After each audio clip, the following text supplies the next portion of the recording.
थे कि मन ही हमें भटका रहा है और इसी के कारण हम बाहर की तरफ जाते हैं ना, क्योंकि बाहर क्या है, विषय हैं और यही विषय हमें फंसाते हैं और इन्हीं विषयों के फंस के हम बंधन में आ जाते हैं। और यही मन हमें, देखो हर जगह मन का ही चल रहा है ना। मन में जो आता है हमें वही अच्छा लगता है। अब मन हमें ऐसे मोह माया के जाल में भी फंसा देता है कि वहाँ से निकलना भी बहुत मुश्किल हो जाता है। अब मन की वैरायटियाँ हैं ये सारी, एक तो विषय हो गए, एक मोह माया का जाल हो गया, और मन को जो अच्छा लगता है, मन यही चाहता है कि वही बार बार मिले मेरे को। पर ये जो बार बार मिलना है, ये मतलब जैसे पानी बह रहा है ना। अब पानी को मोड़ना है तो पुरुषार्थ है। अब ऐसे मन को एक बार मोड़ लिया, एक बार साध लिया, तो फिर देखो उसमें आनंद आता है। फिर उस टाइम शुरू में तो लगता है, बल लगाना पड़ता है, पूरा बल लगता है तब, पर बाद में फिर स्वतः चलता है ना। अगर हम मुक्ति चाहते हैं तो मन को वैराग्य की तरफ ले जाना पड़ेगा। वैराग्य यही तप है। तप का फल क्या है? वैराग्य, है ना। अब जब वैराग्य आएगा तभी हमें मुक्ति होगी। मुक्ति का मतलब क्या है? हाँ, जन्म मरण से मुक्त हो जाएंगे, दोबारा हमें आकार नहीं लेना पड़ेगा। अब हम आगे करते हैं। मन ही संपूर्ण स्थूल सूक्ष्म विषयों को शरीर, वर्ण, आश्रम, जाति आदि भेदों को तथा गुण, क्रिया, हेतु और फल आदि को भोक्ता के लिए नित्य उत्पन्न करता रहता है। देखो, मन ही संपूर्ण स्थूल, है ना, जो स्थूल से क्रिया होती है हमारी, और जो सूक्ष्म से होती है। अब सूक्ष्म में तो विषय रहते हैं ना मन के अंदर, हर विषय का हमें लालसा रहती है। ये जितने भी वर्ण हैं, आश्रम हैं, जाति आदि के भेद हैं, या गुण कह लो या क्रिया कह लो। अब इन सब का अगर मन के अंदर विचार चलता रहेगा तो मन इन्हीं चीज़ों में ही घूमता रहेगा। अब इन सब का भोग हम कब करते हैं? जब मन में आता है ना, तब हम भोग करते हैं ना। तो कहते हैं यही भोक्ता के लिए नित्य उत्पन्न करता रहता है। मन का काम ही यही है, विषयों में घुमाना इसको। विषयों का भोक्ता जीव है। अब जब विषय भोग रहा है तो निरा पूरा जीव हो गया ना, उसको तो अपने से कोई मतलब ही नहीं है। फिर जो आत्म ज्ञान के अभाव में स्वयं सम्राट बन जाता है। अब जीव कैसे बना? जब अपने आप को भूल गया, तब ये जीव है। कहते हैं तब ये विश्व में बाहर घूमता है, इसके अंदर इतना बल आ जाता है कि ये किसी और को कुछ समझता ही नहीं है। यह मन उस जीव का आज्ञाकारी सेवक है, क्योंकि इसको अच्छा क्या लग रहा है? बाहर विषय अच्छे लग रहे हैं, तो मन में जो आया वही इसने कर दिया। जो उसके भोग के लिए सभी स्थूल सूक्ष्म विषयों की सामग्री उत्पन्न करके अथवा जुटाकर उसका पोषण करता है। अब देखो, मन के अंदर अगर एक विषय आया कि मेरे को ऐसी ड्रेस चाहिए या ऐसी जगह मेरे को जाना है ना, कुछ भी ले लो, तो उसके लिए देखो मन में आया ये एक बार, तो उसके लिए क्या होगा? ये इंद्रियां, ज्ञान इंद्रियां, कर्म इंद्रियां लग जाएंगी उसकी पूर्ति के लिए। अगर कोई देखो ड्रेसेस पसंद आ रही है तो मार्केट के चक्कर खाने शुरू कर देंगे, और वैसे अगर कहीं भी जाने के लिए न मैं तो बाहर नहीं बन सकती, है ना। फिर देखो फिर कैसे बोलता है, पर अपनी जहाँ पसंद आ गई, अपने आप को जो अच्छा लग गया, तो उसके लिए फिर चक्कर खाने शुरू कर देगा, है ना। वो इंद्रियां भी इसकी ठीक हो जाएंगी फिर। अब देखो ये कौन नचवा रहा है? मन नचवा रहा है। ये जीव में अहंकार है, जिसकी तृप्ति के लिए यह मन शरीर, वर्ण, आश्रम, जाति आदि में भेदों को उत्पन्न कर जीव को श्रेष्ठ बताने का उपक्रम करता रहता है। मन बहुत चालाकियां करता है। जहाँ पर इसको लगता है ना भी इसको श्रेष्ठ बताना है, तो वहाँ पे वैसी वैसी इससे क्रिया करवाएगा कि 4 लोगों को पता चल जाए कि मैं कुछ हूँ। गुण, क्रिया, हेतु आदि को ये उत्पन्न करता रहता है, जिसका फल जीव को भोगना पड़ता है। अब भोगेगा तो वही ना, क्योंकि जो खा रहा है वही भोगेगा। जीव इसी के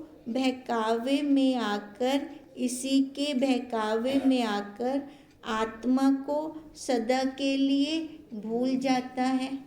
अब बाहर जिसको आनंद आ रहा है विषयों में का जो टॉफियाँ चूस रहा है विषयों की, तो उसको अपने आप का कैसे पता लगेगा? देखो, अपने आप का पता तब लगेगा जब वैराग्य आएगा, है ना, और अपनी भी इच्छा होगी। अब बहुत सारे ऐसे भी जीव हैं जिनको मतलब इच्छा तो है भी, बाहर वाले उनको किसी भी विषय से रस नहीं आ रहा, पर अपने आप में बैठने का भी नहीं पता, है ना। तो वो लोग कितने दुखी होंगे। उनको बाहर विषयों से भी कोई रस नहीं है, कोई आनंद नहीं है, पर अपने आप में बैठने का भी उनको कुछ पता ही नहीं है ना। कोई उनको प्रणाली नहीं आती, कोई प्रक्रिया नहीं आती भी कैसे बैठे हम अपने आप में, जो जहाँ से ऐसा आनंद आए, शाश्वत आनंद बोलते हैं ना इसको हम, जो हमसे कोई ले ना सके। अब उसका भी उनको ज्ञान नहीं है, तो वो लोग तो और ज़्यादा दुखी होते हैं। यह मन के कारण विषयों में ही रस लेने लगता है और सदा के लिए अपने आप से दूर हो जाता है। इस असंग चिद रूप आत्मा को मोहित करके तथा इसे देह, इंद्रियां, प्राण आदि गुणों से बांधकर यह मन ही इसको मैं मेरा भाव से अपने कर्म और उनके फल उपभोग में निरंतर भटकाता रहता है। अब देखो, अब ये मन की ना चालाकी ये बता रहे हैं कि ये मन सबसे पहले मैं मेरा उत्पन्न कर लेता है ना। अब मैं मेरा मतलब अपने परिवार को ले लिया इसने, अपने आप को ले लिया। अब अगर ये कहीं जा रहा है ना, अपने परिवार में जा रहा है, तो इसको होता है कि मान इसको मिले। अब अगर मान नहीं मिलता तब इसके मन में वहाँ क्लेश आ जाता है। और अगर कहीं बाहर वैसे जा रहा है तो भी होता है कि 4 लोग इसके लिए अच्छा बोले, है ना। ये क्या है? अहम है ना, शरीर पे बैठा है तो ये अहम है। अब यही अहम इसको भटकाता रहता है। इसी अहम के कारण ये अपनी इंद्रियों से, कर्म इंद्रियां, ज्ञान इंद्रियां, है ना, और जितना कुछ है वो उनसे खाली बस चेष्टा उसकी क्या होगी, यही अपने आप को पुजवाने की चेष्टा होगी। अब यही चेष्टा अगर चलती रहती है तो अंत में भी उसका क्या निकलेगा? यही मैं मेरा ही निकलेगा, अपने आत्म स्वरूप को तो नहीं जानेगा।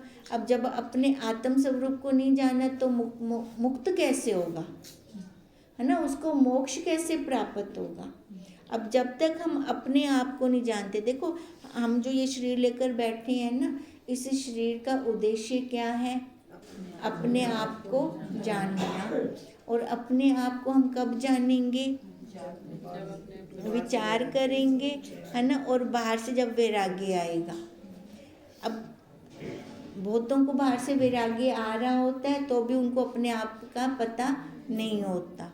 अब देखो, अब हमारे ऊपर गुरुदेव की इतनी कृपा है कि हमें उन्होंने विचार की क्लास में बिठा दिया है ना, और हमारे हाथ में ऐसे ऐसे शास्त्र दे दिए कि वहाँ से हम जान सकें अपने आप को। मनुष्य शरीर का उद्देश्य यही है भी अपने आप को जान के मुक्त हों, ना कि मन के लेखे लग के भटकते रहें। अब तक पता नहीं कितने जन्मों से, सदियों से हम भटक ही रहे होंगे ना। बाहर भी हम मन से बाहर गए, है ना, जब भी जन्म हुआ होगा मनुष्य शरीर में, उसके बाद की ये यात्रा है ना हमारी। अंदर भी आएंगे तो मन से ही अंदर आएंगे। तो अब हमारे पास वो टाइम है अपने आप में बैठने का। गुरुदेव की दी हुई युक्तियां हैं, उस परमात्मा की दी हुई बुद्धि है, तो हम ये इन सब का उपयोग करके अपने आप में बैठ जाएं। इस मन ने ही उस शुद्ध असंग एवं चिद्रूप आत्मा को विषयों की ओर आसक्त करके, इसे मोहित करके, अब देखो अब यही मन है ना जो बाहर निकल गया, बाहर जाकर विषयों में ये रमण करने लगा, तो उससे क्या हुआ, उससे यह शरीर, इंद्रियां एवं प्राण आदि गुण ये इसको सच्चे लगने लगे। अब गुण हम तब कहेंगे जब हम विचार करेंगे, है ना, ये भी उसका गुण है, या खुद को अपने गुण दिखाई देंगे। जब हम विचार नहीं करते तब तो ये लगता है कि उसने ऐसे किया, है ना, फिर हम गुणों को भूल गए। अब गुण तो तीन ही हैं, सत रज तम, तीनों गुण ही घूम रहे हैं सबके।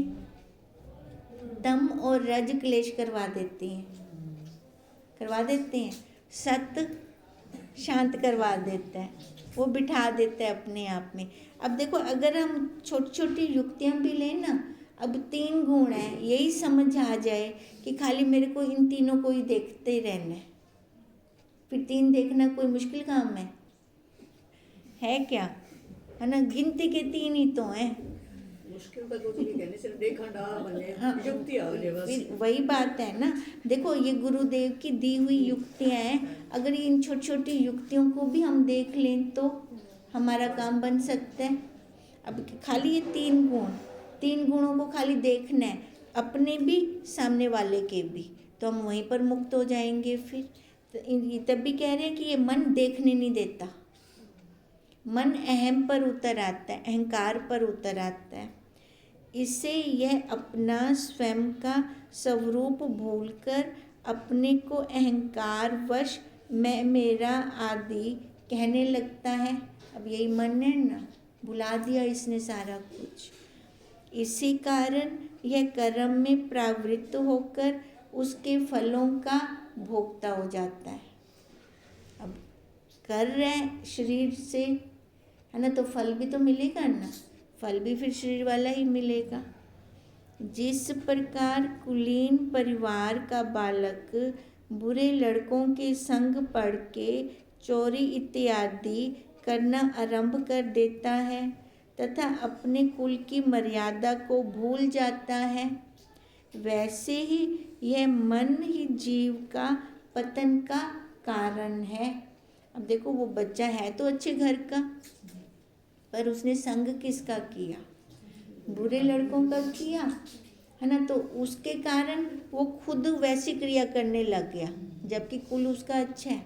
अब ऐसे ही हम हैं वास्तव में ब्रह्म, हमारा कुल बहुत ऊंचा है, बहुत अच्छा है हमारा खानदान, है ना, पर मन के लेखे लगकर हम वही उसको भूल गए, मन का संग करके बाहर विषयों में आ गए। अध्यास दोष से ही पुरुष को जन्म मरण रूप संसार होता है। ये हमारा जन्म मरण क्यों हो रहा है बार बार, अध्यास है ना, हमें आधा देख रहे हैं ना, अधूरा देख रही है ना, है ना, पूरा तो देखते नहीं। पूरा देखना क्या है, देखो आकार ने व्यवहार वैसे भी करना है, वैसे भी करना है, आकार है तो व्यवहार है, पर मन से जुड़कर नहीं करना। हम क्या करते हैं कि मन से जुड़कर व्यवहार करते हैं। अब मन से जुड़कर व्यवहार करते हैं तो वहाँ कर्ता भोक्तापन आ जाता है। अब उस कर्ता भोक्तापन के कारण हमारा ये सर्कल चल रहा है जन्म मरण का। यह अध्यास ही बंधन है, और जो ये बंधन है ना, खाली कल्पना है, किसी ने हमें बांधा नहीं है रस्सियों से, है ना, कल्पना भी कहाँ से है, मन से। अब बताओ, हे कुछ कहना पर ही ने क्यों ऐसा को भटका रखे, कैसे हम भटक रहे हैं, है ना। अब ये खाली मन के लेखे लगकर, रज तम आदि दोष युक्त अविवेकी पुरुष के लिए यह अध्यास ही जन्म दुख आदि का मूल का कारण है। अब दुख का कारण क्या है, मूल क्या है दुख का, है ना? यही अधूरा देख रही है ना, मन के लेखे लग के देख रही हैं, तभी बार बार जन्म, वही मैं बन बैठी, इस शरीर पर बैठ गई, जबकि ये शरीर तो मैं हूँ नहीं। मैं क्या हूँ? मैं सत्य हूँ, मैं चित्त हूँ, मैं आनंद हूँ, है ना? मैं सत्य चित्त आनंद रूप होते हुए भी मैं मेरे में क्यों फंस रही हूँ? फिर मैं ऐसी क्रिया क्यों कर रही हूँ? क्रिया देखो वैसे भी होगी वैसे भी होगी, पर उसमें अंतर क्या है? हाँ, बिल्कुल, खाते हुए भी नहीं खाती, देखते हुए भी नहीं देखती, सोते हुए भी नहीं सोती, है ना? अगर ये मूल भी याद रह जाए। एक पहली युक्ति थी 3 गुणों को देखना, अब ये दूसरी युक्ति है भी इससे असंग, करते हुए मैं कुछ नहीं कर रही, ये बुद्धि के अंदर बैठ जाए, है ना? इतनी मोटी बुद्धि है कि बांधा ही नहीं इनके अंदर कुछ भी, बोला बार बार वही शरीर वाला निकल आता है। क्यों निकल आता है ये शरीर वाला? क्योंकि ये अध्यास है, अपने आप को शरीर वाला देख रही हैं, है ना? अपने आप को साक्षी नहीं मान रहे। अब मानेंगे तभी तो जानेंगे, मानना पड़ेगा हमें। अब मानने के लिए क्या और जन्म लेने हैं क्या? नहीं ना, अभी मान ले, है ना? अभी तो सारा कुछ है हमारे पास, अभी मान ले तो कल्याण हो जाएगा।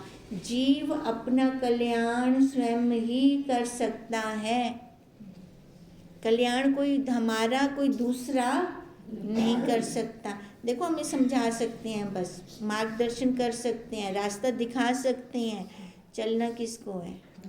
हमें स्वयं चलना है, मन को मोड़ना है, मन को मोड़कर अपने आप में बैठना है।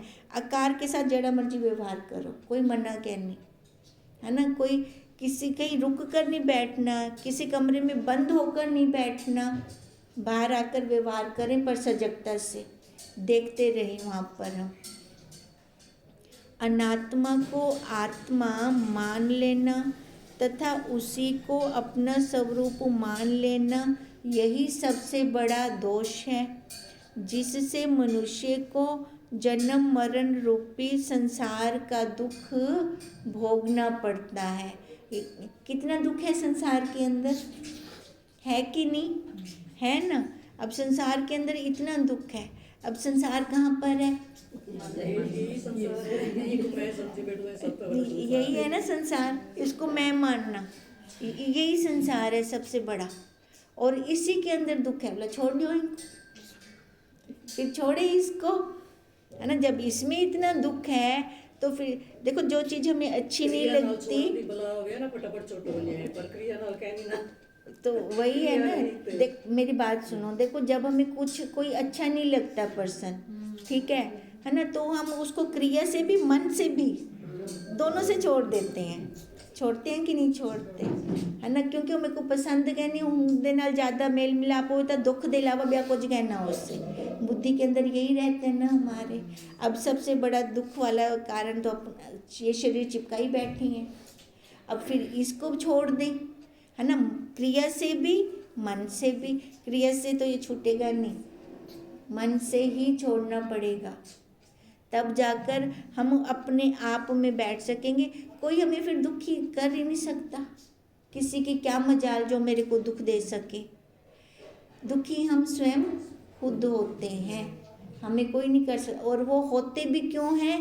इस शरीर को मैं मानकर। तो फिर इसको छोड़ देना। चलो आज से ये तीसरी है कि चौथी है?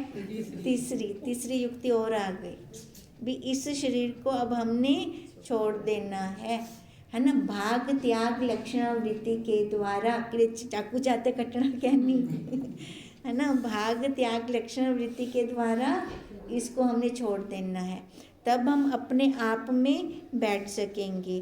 अविवेकी पुरुष रज तम आदि गुणों के कारण मन के इस माया जाल को नहीं समझ सकते, क्योंकि वो विवेक ही नहीं करते। कौन नहीं करते? रजोगुणी का तमोगुणी। हाँ, रजोगुणी तमोगुणी, अविवेकी, है ना, वो विवेक नहीं करते क्योंकि रज और तम में वो घूम रहे होते हैं। अब देखो वो विवेक नहीं करते। अब हमारी कोई क्लास में ऐसा है जो विवेक विचार ना करे? है कोई? है क्या? नहीं ना, कोई नहीं है हमारी क्लास में ऐसा। देखो फिर कई बार वैसा वैसा क्यों हो जाता है? जब है नहीं ऐसा हमारी क्लास में कोई, है ना, भी जो विवेक करे। क्योंकि देखो हमारी क्लास विचार की है, विवेक की है, और हमारा कब से कितने सालों से यही चल रहा है। तो फिर अविवेकी को दुख होता है ना, वो रज और तम में घूम रहे होते हैं। मन की इस माया के अंदर जाल बनना पड़े, जहाँ से चक्रव्यूह बन गया, जाल भी छोड़ो चक्रव्यूह बन गया, उन्हें को रास्ता ही नहीं मिलता, कौन से रास्ते से बाहर निकले, है ना। अब अगर वो विवेक करते हैं, विचार करते हैं, तो बाहर निकल जाएंगे जन्म मरण के रास्ते से। अब ये जन्म मरण का रास्ता ही हमें पार करना है कि दोबारा किसी आकार में नहीं आना। विवेकी पुरुष इसे समझकर मुक्त हो जाते हैं। हमारी क्लास का फ़ायदा तब है कि जब हम मुक्त हो जाएं। हमारी फैक्ट्री है ये, हमारी फैक्ट्री तैयार हो रही है ये। तत्वदर्शी विद्वान मन को ही अविद्या कहते हैं। देखो जो तत्व के अंदर रमण करते हैं, अविद्या क्या है? यही मन, इस मन के लेखे लगना। अच्छा, मन को किसी ने देखा है? नहीं देखा भी नहीं, और प्रबल भी बहुत ज़्यादा है ये, है ना। खाली इसको छोड़ना, जो मन में आए वो हमने करना ही नहीं है। ये चौथी युक्ति है, जो मन में आए हमने वो करना ही नहीं है ना। अच्छा कोई अच्छा आता है ना मन में, उसी टाइम कर देना है। जब मन में कोई अच्छा विचार आए, है ना, वो उसी टाइम कर देना है। अगर कोई बुरा आए तो वो करना नहीं, उसको ढील दे दो, 2 दिन बाद, 3 दिन बाद, है ना। फिर अच्छा डूडी बीत अगेन, अच्छा डूडी बेस सही, है ना, ऐसे उसको ढील देने हैं। और कोई अच्छी आती है बात तो उसको ढील नहीं देनी, क्या पता मन बदल बनने वाला, वो उसी टाइम कर देनी है। अब ये क्या है कि देखो ये छोटे छोटे हमारे पुण्य इकट्ठे होंगे, क्योंकि हम शरीर से तो उतर नहीं रहे, शरीर को तो छोड़ नहीं रहे। नहीं तो पुण्य भी हम तब लेना शरीर पर बैठे हैं तब। ये भी बंधन का कारण है। बंधन का कारण तो है, पर डायरेक्ट सीधा हम वो नहीं कर पा रहे, तो पुण्य इकट्ठे कर कर फिर हम उसको करें, तब क्या होगा, प्रकृति भी हमारा साथ देगी और अपने वो छोटे छोटे जो भाग्य के कुअंक हैं वो मिटते जाएंगे, है ना। ये कुअंकी तो है जो हमें बंधन में डाल रहे हैं, और हम उनको मिटाने का कोई पुरुषार्थ नहीं कर रहे। तो इसीलिए गुरुदेव ने कहा अगर वैसे नहीं तो ऐसे सही, है ना। शरीर पर बैठे हैं तो शरीर पर बैठने के से भी हम इसको पार कर सकते हैं, इस संसार को, इस माया को। पर युक्ति आनी चाहिए, युक्ति आएगी तभी यहाँ से पार होंगे। अब क्या कह रहे हैं, जो तत्वदर्शी विद्वान मन को ही अविद्या कहते हैं, जिसके द्वारा वायु से मेघ मंडल की भांति यह संपूर्ण विश्व धमाया जा रहा है। अब देखो वायु से, वायु हो गया मन, वायु से मेघ मंडल की भांति। अब मन वायु जैसे मेघ को कहाँ कहाँ नहीं घुमाती रहती, अब ऐसे ही ये मन हमें पता नहीं किन किन आकारों में नहीं घुमा रहा, कहाँ कहाँ हमें नहीं भटका रहा। तो एक चीज़ पे ही दृढ़ता कर लें, है ना, मन के लेखे मेरे को नहीं लगना। यह संसार मन का ही खेल है, इसी का रचाया हुआ है, इसलिए यह मन ही अविद्या है। देखो यह मन संसार का खेल है। अब संसार क्या हुआ कहा था, शरीर, है ना। अब यही शरीर ही तो है जो मन के लेखे लगकर मैं कर रहे हैं हम। आत्म ज्ञान की एकमात्र विद्या है जो संसार बंधन से मुक्त करने वाली है। अब संसार बंधन से मुक्त होने की कुंजी एक है, आत्मज्ञान, अपने आप को जानना। विद्या या भूमिक्ते जिस प्रकार मेघमंडल वायु द्वारा भरमाया जाता है, उसी प्रकार यह संसार मन के कारण ही भरमाया गया है। मन से मुक्त होना ही मुक्ति है।